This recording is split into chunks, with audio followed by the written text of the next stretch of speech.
हुजूर ने फरमाया अबू काफा कैसे आए हो?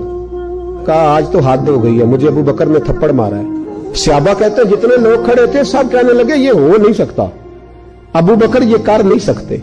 लेकिन जब उन्होंने कहा तो नबी पाक खामोश हो गए। हुजूर ने फरमाया चलो अबू बकर को बुलाओ। बुलाया जनाब सिद्दीक अकबर को, यूं हाथ बांध के खड़े हो गए। हुजूर ने फरमाया अबू बकर तूने बाप को मारा है? चुप। मैं बोलता क्यों नहीं? जनाब सिद्दीक अकबर ने सर उठाया तो आंसुओं के कतरे दाढ़ी पे गिर रहे थे। जनाब सिद्दीक अकबर ने सर उठाया तो रो रहे थे। अर्ज करने लगे हुजूर बाप से कहें तलवार पकड़े और मेरे टुकड़े टुकड़े कर दे, यहां कट जाऊंगा, बाप के आगे बोलूंगा नहीं। या रसूल अल्लाह सल्लल्लाहु अलैहि वसल्लम आज इसने आपके बारे में बात की, शुक्र करे मेरे हाथ में तलवार नहीं थी, वरना आज बाप की गर्दन कटती और मैं लोगों को बताता हमारे नजदीक सिर्फ वो बंदा बचेगा जो नबी पाक का वफादार हो।